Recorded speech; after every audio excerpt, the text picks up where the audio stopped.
बिस्मिल्लाहिर्रहमानिर्रहीम। आप देख रहे हैं ABN डिजिटल। मैं हूं मसूद रहमान अब्बासी। नाज़रीन, आज़ाद कश्मीर में हुकूमत को बने हुए 4 माह का अरसा गुजर चुका हुआ है।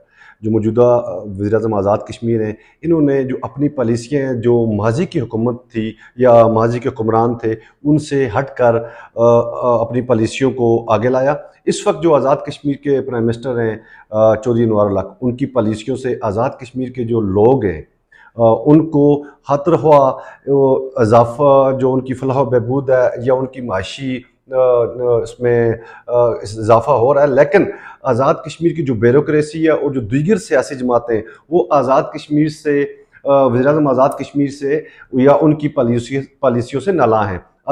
जो मौजूदा हुकूमत है, इसके जो 4 माह में वज़ीर-ए-आज़म आज़ाद कश्मीर ने सिर्फ 2 वज़रा से काम चलाया।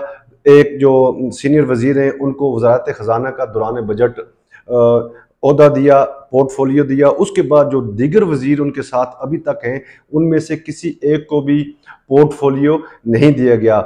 बेमहकमे वज़ीर हैं, लेकिन तनख्वाहें तो उनको अदा हो रही हैं, लेकिन उनके पास महकमे किसी भी तरह के कोई भी महकमा जात अभी तक उनको नहीं दिया गया।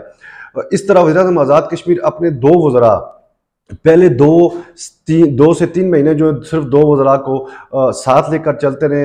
आज़ाद कश्मीर की तारीख में पहली बार किसी भी हुकूमत ने 3 से 4 माह 2 वज़रा पे अपना जो सरकारी काम है, जो रियासती अमूर है, उनको निपटाया है। और उनकी जो ख़ास वजह भी ये है कि अनवर हक ने आज़ाद कश्मीर के लोगों को और रियासत को ये चीज़ बावर करवाई कि वज़रा के महकमे होना या वज़ीर इतने ज़्यादा होना ज़रूरी नहीं है। आप में ये सलाहियत होनी चाहिए कि आप काम कैसे कर सकते हैं, अपनी रियासत को कैसे आगे लेके जा सकते हैं, और जो हमारे रियासत के लोग हैं उनको आप उनकी फलाह बहबूद के लिए कैसे काम कर सकते हैं।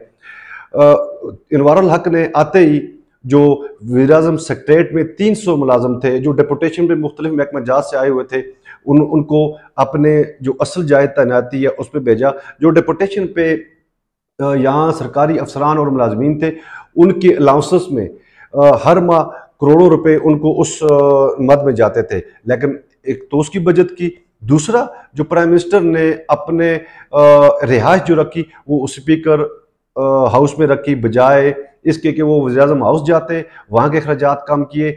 1 करोड़ रुपया सालाना तकरीबन जो इसमें एदाद शुमार के मुताबिक वो ये कह रहे हैं कि 1 करोड़ रुपए सालाना बचत होगी आज़ाद कश्मीर के बजट में, जो वज़ीर-ए-आज़म हाउस में बिला वजह अखराजात किए जाते थे। इसी तरह रियासत भर के 86,000 मुलाजमीन में से 20% मुलाजमीन ऐसे थे जिनकी जायद तैनातियों का कोई भी किसी को इल्म नहीं था कि वो कहाँ काम कर रहे हैं, किसके पास है, कौन है। रिटायर मुलाजमीन ने अपने साथ 2-2 मुलाजम रखे हुए थे।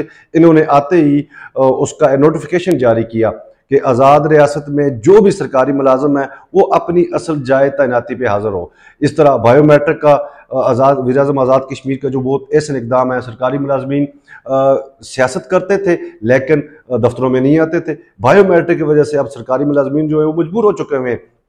इस तरह आज़ाद कश्मीर की तारीख में पहली बार ये भी हो रहा है कि जिन 2 बड़ी सियासी जमातों ने अपने मेंबरान असम्बली के वोट से वज़ीर-ए-आज़म को इसको वज़ारत उज़्मा तक पहुँचाया, लेकिन आज उनकी पॉलिसियों का जो है वो उस तरह अमल दरामद या उस पर इम्प्लीमेंटेशन नहीं हो रही। वज़ीर-ए-आज़म आज़ाद कश्मीर जो हैं वो ख़ुद एक पढ़े लिखे और बासलाहियत शख्सियत के मालिक हैं। वो अपनी पॉलिसी और जो बाकी जो माशी इसमें एदाद शुमार आते हैं, वो अपनी फिंगर टिप्स पे गिन के अपने सेक्रेटरी को बता देते हैं कि ये ऐसे, ये आपने इसमें ज़्यादा रखा हुआ है। अगर मजमूई तौर पे आज़ाद कश्मीर की जो इस वक्त हुकूमत कायम है, जो 20 अप्रैल से बनी है और उसको तकरीबन 4 माह हो चुके हुए हैं, उसकी कारकर्दगी का अंदाज़ा लगाया जाए तो उनकी कारकर्दगी इंतहाई मुतासरकुन तो नहीं है, लेकिन उसने आज़ाद कश्मीर की जो रियासत है उसके लोगों की फलाह बहबूद के लिए ऐसे इक़दाम उठाए हैं। और जो वज़ीर-ए-आज़म ने अपने अहकामात दिए ब्यूरोक्रेसी में, सरकारी मुलाजमीन को, दीगर मकामात पे, उस पे उन्होंने उस अमल दरामद करवाना और करवाया गया है। इसीलिए ब्यूरोक्रेसी भी हुकूमत आज़ाद कश्मीर और बिलखसूस जो मौजूदा वज़ीर-ए-आज़म हैं उनसे नाला है। मसूद रहमान को दीजिए इजाज़त। अल्लाह ताला आपका हामी और नासिर हो।